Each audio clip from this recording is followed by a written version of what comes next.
오늘도 말씀을 전하면서 여러분들에게 시 한 편으로 마음을 좀 포근하게 녹여드리고 싶습니다. 오늘의 시 제목은 비가 되고 싶다 라는 시입니다. 비가 되고 싶다. 비가 되고 싶다. 그냥 그저 아래로 밑으로 내려주기만 하는 착하고 고운 사람이고 싶다. 비가 되고 싶다. 주룩 쏴 촉촉하게 시원하게 적셔주기만 하는 멋지고 맛있는 사람이고 싶다. 비가 되고 싶다.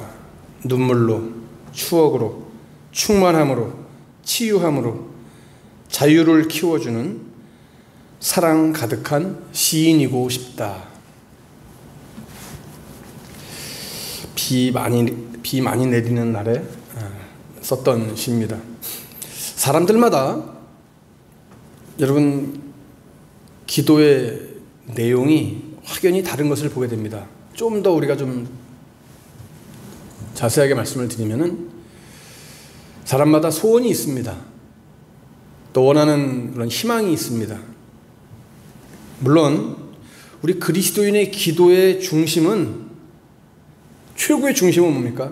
하나님의 영광을 위한 삶, 이것을 위한 기도가 되어야 되겠죠.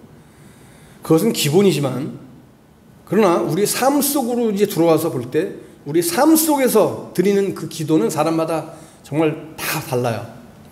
어떤 사람은 물질을 위한 기도를 드립니다. 어떤 사람은 명예를 위한, 어떤 사람은 건강을 위한, 어떤 사람은 자녀를 위한, 가족의 건강을 위한, 이런 여러 가지 기도의 제목이 있습니다. 소원이 있습니다. 그리고 한평생을 살아가면서 내 삶의 어떤 모토로 삼고 살아가는 그런 기준이 있습니다. 사람마다 다 다를 수 있어요.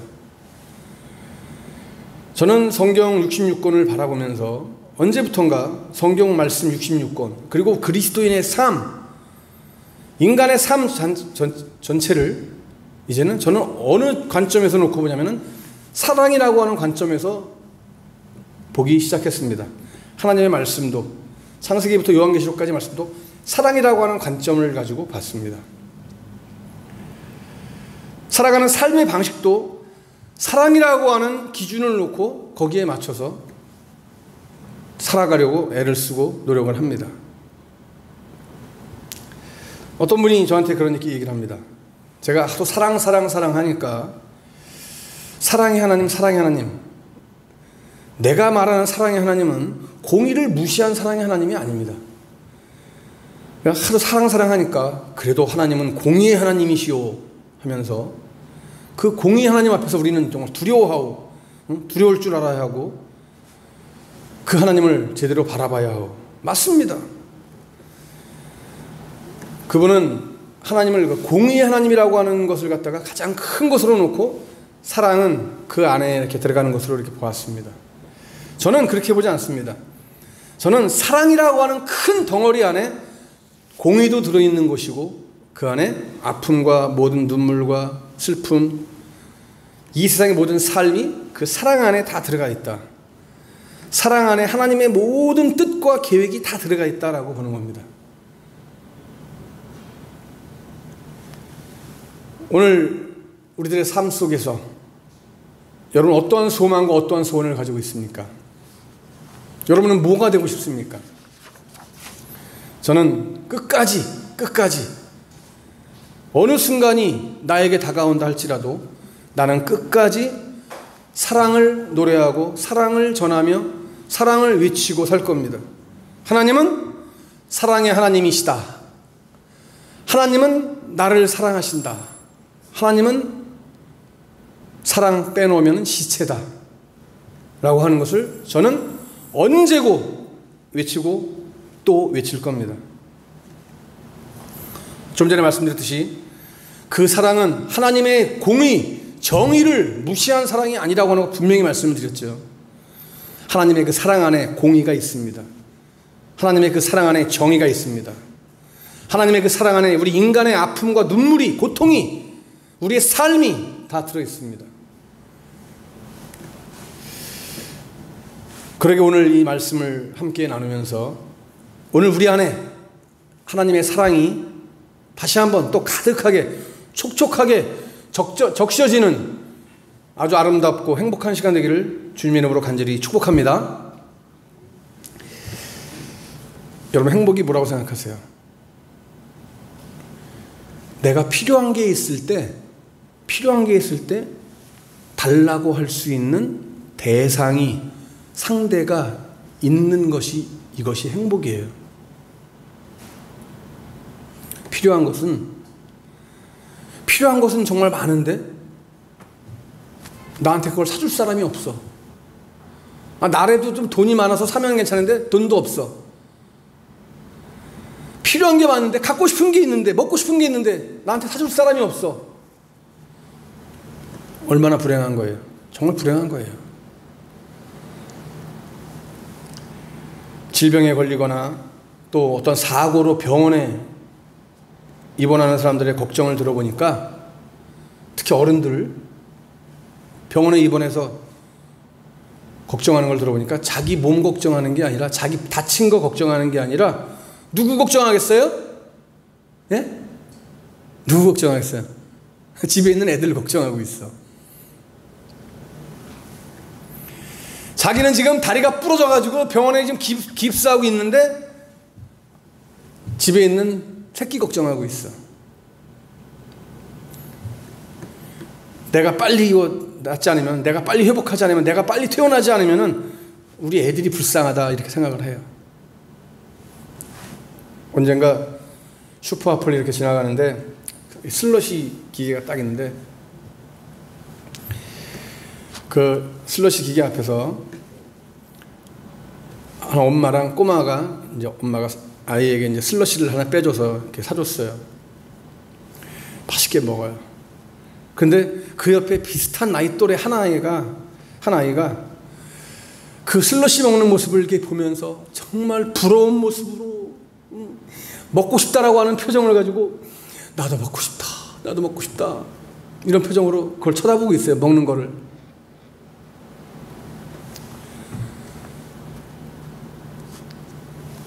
근데 왜 이 아이가 여기 있는 이 엄마한테 슬러시를 왜 사달라고 하지 못할까요? 내 엄마가 아니니까. 그치? 내 엄마가 아니니까. 자기 엄마가 아니니까 사달라고 하지 못하죠. 그 엄마는 애석하게도 이 아이를 아예 신경도 안 쓰고 자기 아들 먹는 것만 이렇게 막 쳐보고, 아이고 예쁘다, 아이고 맛있게도 먹네, 이렇게 얘기를 합니다. 아마 이 꼬마도, 그 부러운 눈으로 쳐다보고 있던 이 꼬마도 엄마가 옆에 있었으면, 엄마 나 슬러시 사줘, 이렇게 얘기했겠죠.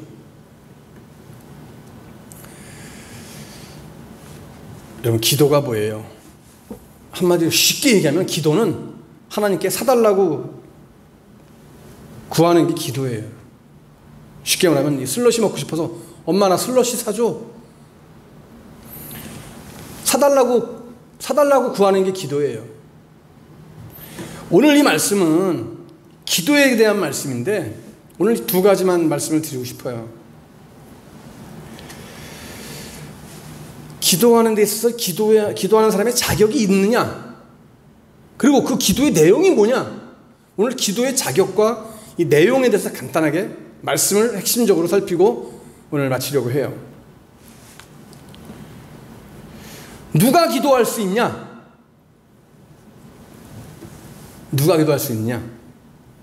예수 그리스도를 믿음으로써 영생을 소유한 사람이 기도할 자격이 있다라고 하는 것을 오늘 성경은 우리에게 말씀해주고 있어요. 여러분, 인생 최대의 목표가 뭐예요? 여러분, 인생 최대의 목표가 뭐예요? 한번 스스로에게 지금 한번 질문해 보세요. 스스로. 내 최고의 목표가 뭐지? 내 인생의 목표가 뭐냐? 목표 있어요, 없어요? 다 있죠? 건강, 재물, 또 사랑하는 사람을 얻는 거, 누군가와 내가 싸웠는데 화해하는 거, 자식이 잘 되는 거, 성공하는 거, 이런 것이 목표가 될 수 있어요. 근데 그런데 저는 오늘 여러분들에게 우리 인생 최대의 목표는, 성경이 가르쳐주고 있는 인생의 최대의 목표가 뭐냐, 이걸 오늘 알려드리고 싶어요. 인생 최대의 목표는 영원한 생명이에요. 영원한 생명. 여러분, 우리가 오래 사는 것만으로 만족할 수 없어요. 그냥 80, 90, 100살까지 산다? 장수하는 거? 이거로 만족할 수는 없어요. 왜? 여러분, 우리 우리는 죽지 않고 영원히 사는 존재로 창조되었기 때문에 그래요. 맨 처음에, 태초에는 원래 죽지 않고 영원히 사는 존재로 지음 받았어요. 그런데 그 영원한 생명을 잃었잖아요, 우리 인간이. 그 잃어버린 영원한 생명을 찾아야 만족할 수 있는 거예요. 100년, 1000년을 산다고 해도 영원히 살지 못한다고 하면 우리 인생은 만족할 수 없는 거예요. 참된 인생의 만족이 어디에 있느냐? 영원한 생명에 참된 만족이 있는 거예요. 성경은 이것을 우리에게 말씀해 주고 있어요. 여러분, 그래서 영원히 죽지 않고 살 수 있는 인간적인 방법이 있다고 한다면은, 재벌들도 자신의 재산을 갖다가 반을 다 털어서라도, 아니 전부 다 털어서라도, 한 푼도 남기지 않더라도 영원히 살 수만 있다면은 그걸 사겠죠, 그 약을. 나라도 그럴 거예요. 영생할 수만 있다면 뭐가 아깝겠어요. 그런데 그렇게 영생을 소망하면서도 모든 사람들이 영생을 소유하지 못해요. 영생을 얻지 못하고 다 죽어요. 그래서 윤회니 뭐니 하는 이런 것으로 자기 자신을 달래가면서 죽어가고 있어요. 내가 이렇게 착하게 선하게 살면은 다음 세상에는 내가 다음 세상에 또 인간으로 태어날 수 있겠지. 여러분에게 한번 아주 쉬운 질문 하나 해볼게요. 자, 쉬운 질문이에요. 어떻게 하면 영생을 얻을 수 있어요? 대답해 보세요. 어떻게 하면 영생을 얻을 수 있어? 어떻게 하면 영생을 얻을 수 있어요? 어떻게 하면 영생을 얻을 수 있습니까? 성경적으로 대답해요. 성경적으로. 몰라요? 말씀에 우리에게 뭐라고 증거하고 있어요? 믿어라. 믿으면 영생 얻어요. 믿으면. 누구를? 예수님을 믿으면 영생을 얻는다니까요. 사람들은요, 이렇게 쉽고 간단한 방법을 놔두고 자꾸만 엉뚱한 데서 방법을 찾아. 여러분, 그런 의미에서 우리 그리스도인들이, 하나님의 자녀들, 우리 얼마나 복받은 사람들이에요. 그런데 우리가 가진 복이 또 하나 있어요. 영생 외의 축복이 있는데, 그게 뭐냐? 바로 기도할 수 있는 복이 우리에게는 주어졌어요. 자, 오늘 말씀 13절 14절 말씀 봐요.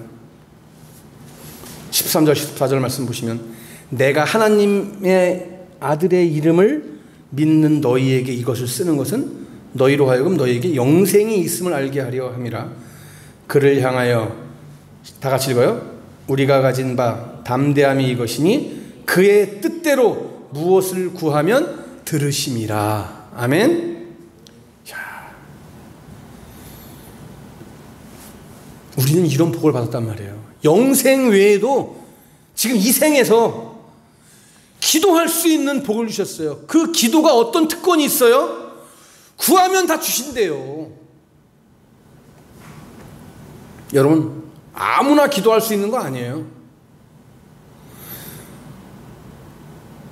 아무나 기도의 응답을 받는 것도 아니에요. 영생을 소유한 하나님의 자녀만 하나님께 기도할 수가 있어요. 그리고 영생을 소유한 하나님의 자녀만이 기도의 응답을 받을 수가 있는 거예요. 이 기도의 복을, 이 기도의 축복을 다 누리는 우리 시와 사랑 가족들 되시기를 주님의 이름으로 간절히 축복합니다. 아멘. 따라합시다. 누구든 기도할 수는 있지만 아무나 기도의 응답을 받지는 못한다. 자, 누구나 기도할 수 있어요. 근데 누구나 기도할 수 있지만 아무나 응답받는 것은 아니에요. 누구나라고 하는 것은 아까 말씀드렸지만 아무나 기도할 수 없다라고 하는 말씀했죠. 누구나 기도할 수 있지만 아무나 기도해서 응답받지 못한다라고 하는 말씀으로 얘기를 드리는 거예요. 하나님의 자녀, 다시 말하면 믿음으로써 영생을 얻은 하나님의 자녀만 기도할 수 있는 특권을 누리는 거예요. 그리고 응답의 축복을 받게 되는 거예요. 자, 두 번째, 지금 기도하는 사람의 자격에 대해서 말씀을 드렸죠. 그러면 기도의 내용이 무엇이어야 하느냐? 이거 굉장히 중요한 거예요. 하나님의 뜻대로 구하고 구원을 위해서 기도해야 한다는 사실을 성경은 우리에게 말씀해 주고 있어요. 자, 간단하게 말씀을 드리면 하나님의 뜻대로 구해야 돼요. 자, 14절 말씀. 그의 뜻대로 무엇을 구하면 들으심이라 그랬어요. 그의 뜻대로. 아무 것이나 구한다고 주는 게 아니라는 거죠. 잘못 구하면 나를 위해서 하나님은 응답해 주시지 않는다라고 하는 말씀이에요. 야고보서 4장 3절 말씀에 우리에게 분명하게 증거하고 있어요. 너희들이 구하여도 받지 못하는 것은 무엇으로 구하기 때문이라고요? 정욕으로 쓰려고 구하는 것이기 때문에 받지 못하는 것이다. 하나님이 통로를 차단하는 거예요. 그저 단순하게 육신의 편리와 영광을 위해서 구하지 말아라. 아버지의 뜻에 맞는 것을 구해라 라고 하는 것이죠. 자, 하나님의 뜻대로 구하는 것, 바로 이 기도의 내용의 첫 번째예요. 하나님의 뜻대로 구해야 돼요.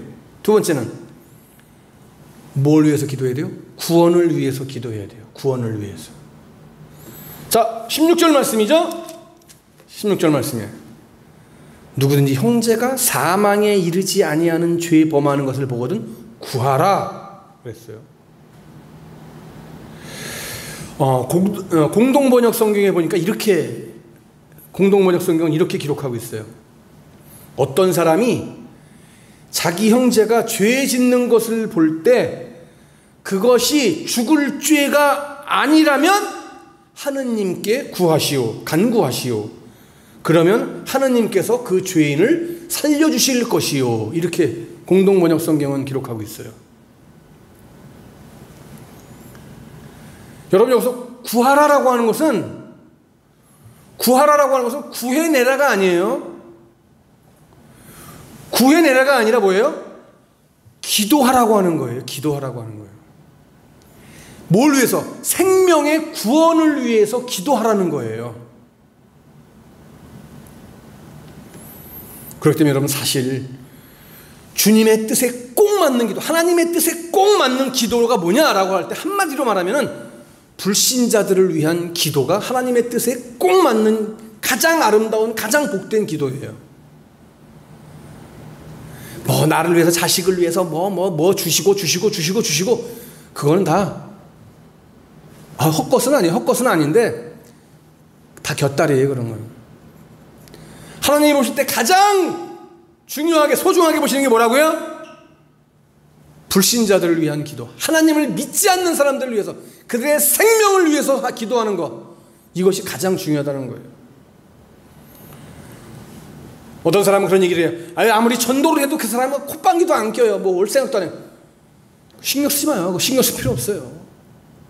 성경을 제대로 알면 그런 얘기 할 필요 없어요. 왜? 거두시는 건 누가 거두시는 거예요? 누가 거두세요? 하나님이 거두시는 거예요.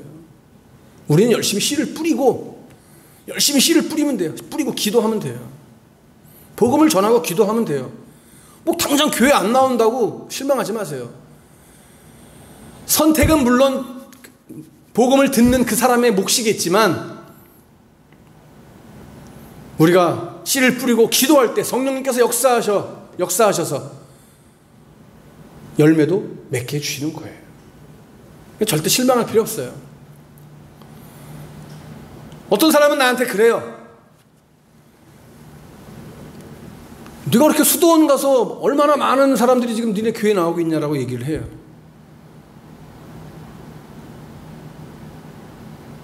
그런 얘기할 때 내가 뭐라고 하겠어요? 뭐라고 대답할 것 같아요? 안 나와서 나도 실망스러워 이렇게 얘기할 것 같아요? 전혀. 뭐 나는 수시로 그들에게 연락하고 수시로 그들에게 하나님을 증거하고 예수님을 계속 뿌리기 때문에 실망 안 해요. 그리고 기도해요. 만날 때마다 내가 너 위해서 기도하는 거 얼마나 기도 많이 하는지 알고 있지? 하나님이 너 무지 사랑하셔.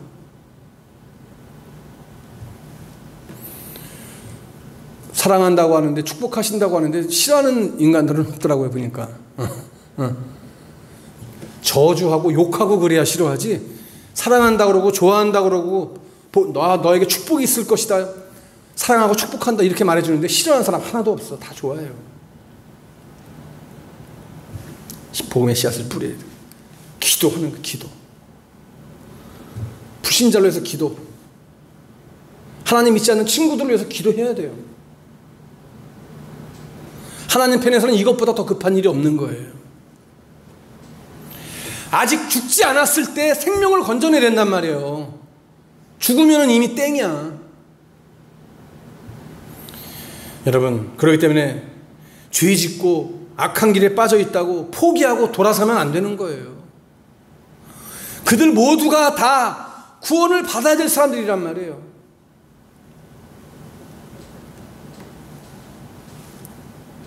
죄 가운데 죽어가고 있는 친구들을 보면서도, 가족들을 보면서도 그들에게 복음을 전하지 않는 것은 하나님의 자녀로서 자격이 없는 거예요.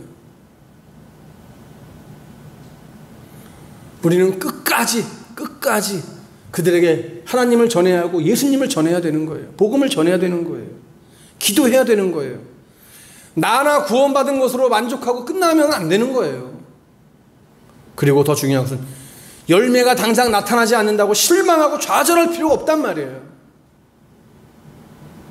때가 되면 하나님이 거두시는 거예요. 오늘 여러분 이 말씀 잘 들으셨죠? 영생을 얻은 자의 기도, 아무나 기도할 수 있는 것은 아니지만 우리는 기도할 수 있는 특권을 우리에게 주셨잖아요. 또 기도를 해도 응답받지 못하는 사람도 있지만 우리에게는 응답의 약속을 주셨잖아요.